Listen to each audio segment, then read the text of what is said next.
So the White House announced what they called a great breakthrough on Gaza, said Israel was very happy about it.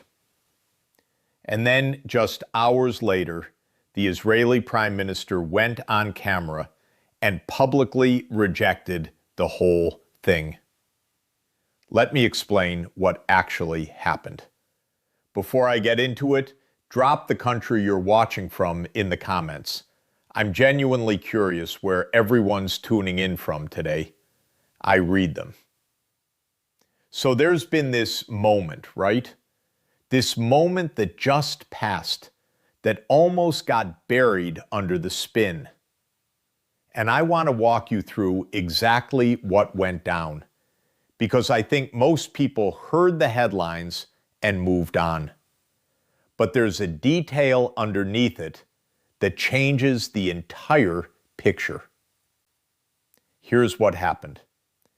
The Trump administration put out this proposal, a draft plan about Gaza, the disarmament of Hamas, the withdrawal of Israeli troops. And President Trump, he came out and said, we have an understanding. He said Israel is very happy about it, very good about it. He called it a great breakthrough. And then, the very next day, the Israeli Prime Minister, Benjamin Netanyahu, he releases a video. No press conference, no official statement, just a video on social media. And he looks right into the camera and says, we didn't agree to this. It's not our draft. We rejected it. Now let me ask you something. When was the last time you saw an American ally, a close one, publicly humiliate a sitting president like that? On national security, no less. Because that's what this is. It's not just a disagreement. It's a public repudiation. And here's the thing, the part that I think people are missing. He didn't just reject a proposal. He rejected the order of events. He said, and I'm quoting here, we will not withdraw from our current lines until Hamas is completely disarmed. You hear that? No withdrawal until disarmament is complete. That's a very different thing than what was being reported.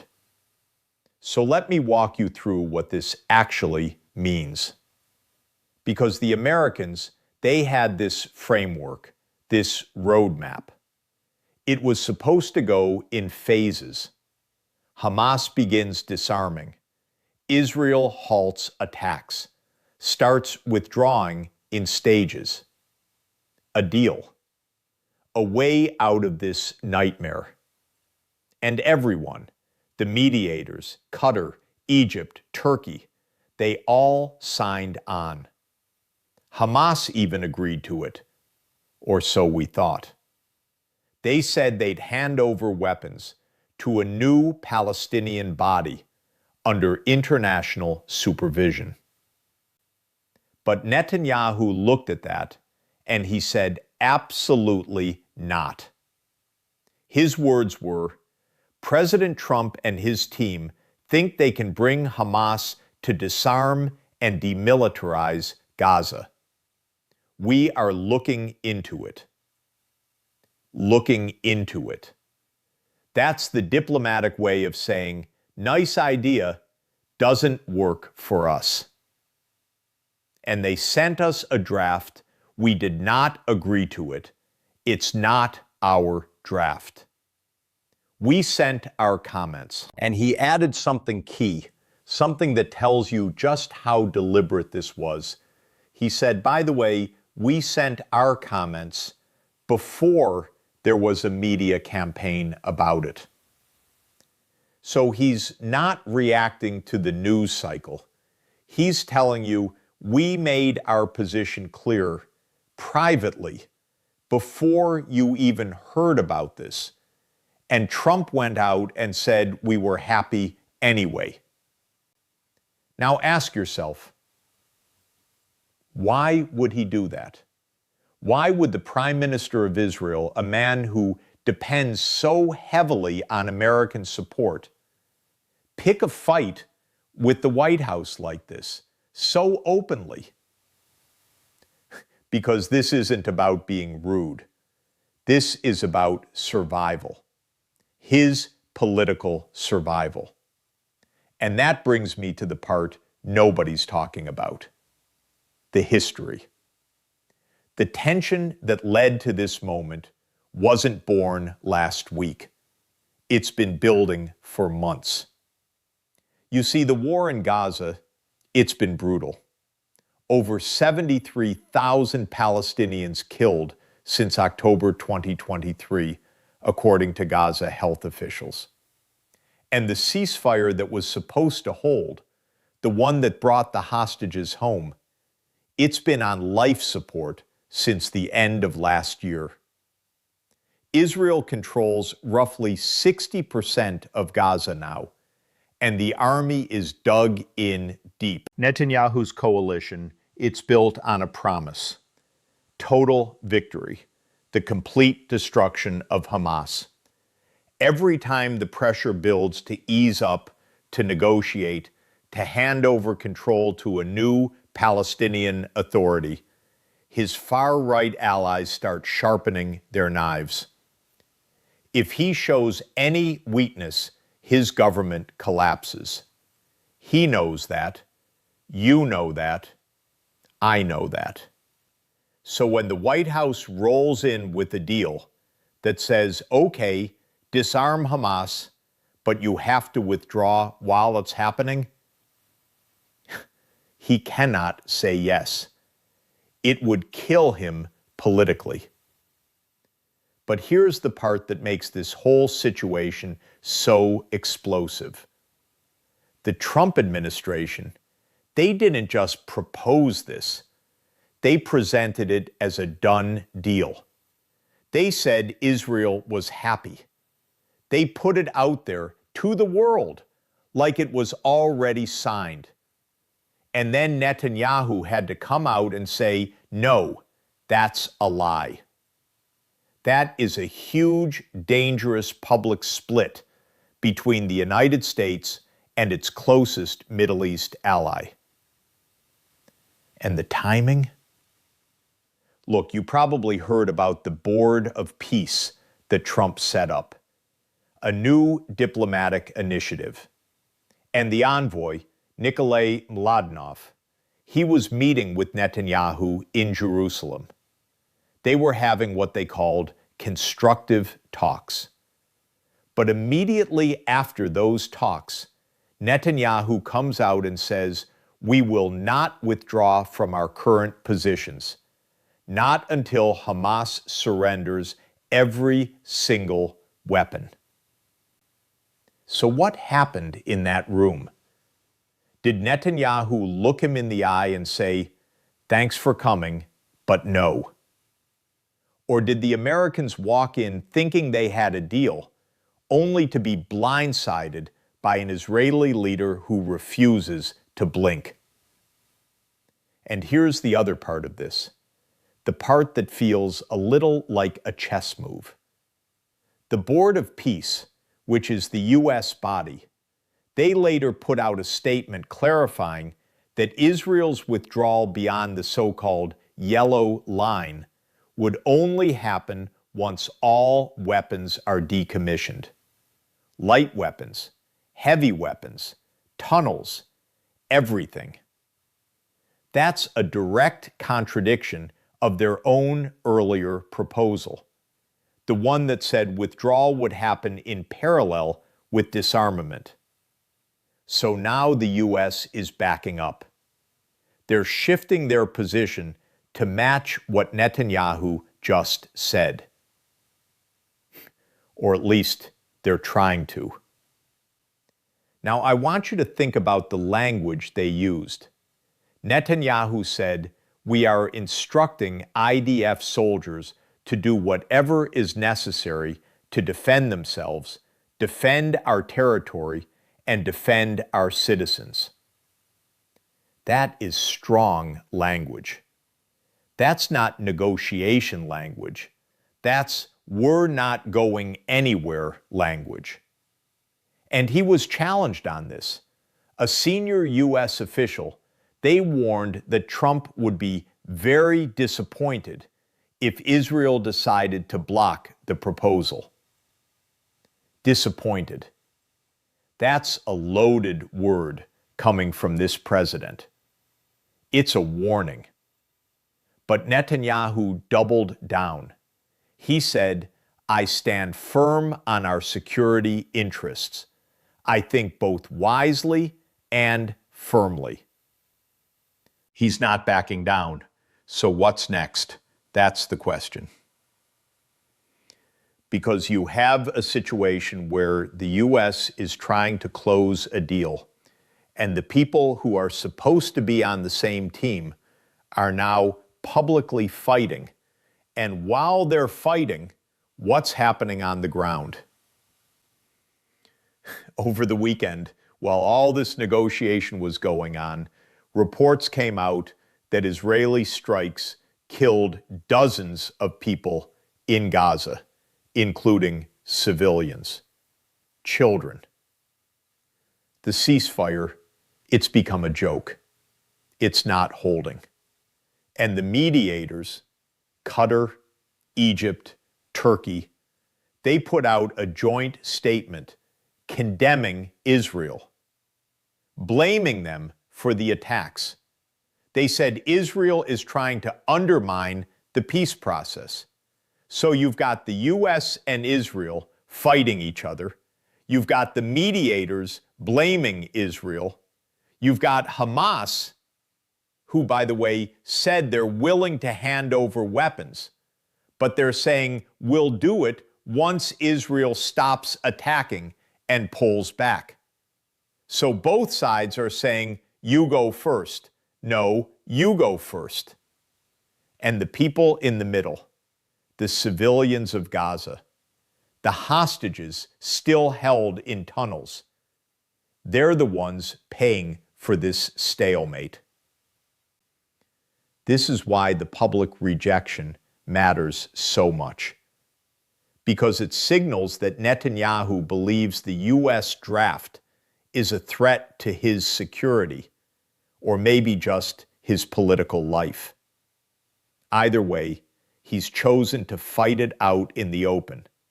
And in doing so, he's shown the world that the U.S. president doesn't have the influence he claims to have. And that's a power shift, a big one. Think about it. The U.S. just got publicly overruled by a country it gives billions of dollars to. It's one thing to have a disagreement. It's another thing to have the leader of that country come out and say, the White House is presenting something that doesn't exist. The Prime Minister essentially called the president's statement a fiction. He didn't say it directly, but he didn't have to. He said, "We sent our comments before there was a media campaign about it." Translation: we told you no before you told everyone we said yes. And what about Hamas in all of this? Well, they're watching this. They're watching the U.S. and Israel tear each other apart over the details of a plan that was supposed to end their rule. They said they're uncomfortable with the way the U.S. is handling things. Hamas wants a clear and official response. They want to know if Israel is actually going to stop attacking them. So they're waiting. And while they wait, the fighting continues. This is the danger. a stalemate where both sides are fighting, both sides are talking, and no one is giving an inch. The longer this goes on, the more the ceasefire erodes. And the more it erodes, the more likely we see a full-scale war start again. That's the ugly reality. And so, what's the bigger warning here? For Israel? For the US? For the region? It's this. This is a breakdown of trust between Israel and the United States of a kind we have not seen in a very, very long time. Even when there were disagreements with previous administrations, the public face was always unity. They would fight behind closed doors, but in public, they stood together. That's gone now. Netanyahu has put his own political survival and his hardline security demands above the relationship with his most important ally. He's betting that the U.S. needs Israel more than Israel needs the U.S. Or he's betting that if he stands firm, the U.S. will eventually cave. And if he's wrong, then Israel is left isolated. And for the U.S., what does this say to the world, to other allies, to adversaries? It says that the U.S. can't even control its own peace process, that it's making deals that the other side won't accept, that the U.S. president is out there claiming victory when his partner is actively undermining him. That is a huge blow to American credibility. And we haven't even talked about what this does to Trump's domestic position. His base expects him to be the deal maker, the ultimate negotiator. Now his deal is in shambles. And the institutions of American foreign policy, the State Department, the so-called Board of Peace, they're now caught in the middle. They rolled out a plan. They backed it. Now they're scrambling to clarify that, well, actually, withdrawal happens after disarmament. They're repositioning to match Netanyahu's position. That's not a partnership. That's damage control. So where does this leave us? It leaves us in a very dangerous place. The Middle East is a powder keg. It always has been. But when the U.S. and Israel are not on the same page, the fuse is lit. You have a region where Iran is watching, where Hezbollah is watching, where the Saudis are watching, and they're all seeing the same thing. The American guarantee is not as strong as it used to be. For the average American, the person watching this video, the person wondering why this matters to them, it's about credibility. It's about the fact that when your country says something on the world stage, it means something. And when it doesn't, it costs lives. It's about the fact that a war that has already killed so many people is not ending. It's being prolonged by the egos and political calculations of a few men in rooms far away from the bombs. And while they fight over drafts and timelines and who said what, the children in Gaza are still being pulled from the rubble. The hostages are still in the tunnels. This isn't over. It's not even close to being over. This is just the beginning of a much uglier chapter. And the question I keep coming back to, the one that's been sitting in my head since I read that video transcript, is this. If the United States can't get its closest ally to agree to a ceasefire, what's it going to do when things actually get worse? Because they will. We have to hope cooler heads prevail. But right now, I'm not sure anyone's listening. Anyway, that's where things stand. This is a fast-moving situation, so we'll be keeping a close eye on it.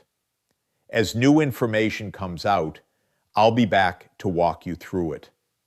For now, drop your thoughts in the comments. I'm curious what you make of this whole thing. Does Israel have the right to hold its ground? Or is this a dangerous act of defiance? Let me know. And in the meantime, take care of yourselves.